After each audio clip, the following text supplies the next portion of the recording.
Kasi ang habol ko lang naman ngayon is yung watch hour.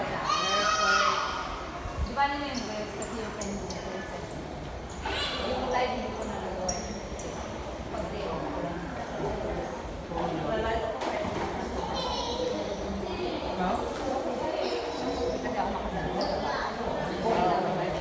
Kaya nga ako, bumili ako ng, hindi bumili, kumuha ko ng kasi at least yun, hindi niya nakaka-capture yung mga sound sa labas.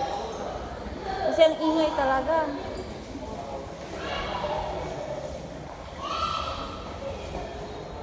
Kaya ako ng long video.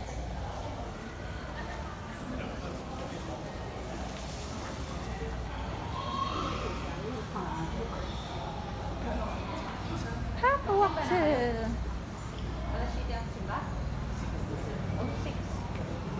Pag ano ang panahon natin, pag ano ang panahon, di pass muna tayo ngayon. Kasi naman ako last day. Kasi ano din, yung alam mo yung pag malakas ang ulan, yung MTR nag-ano din eh. Nag-i-stop sila ng mga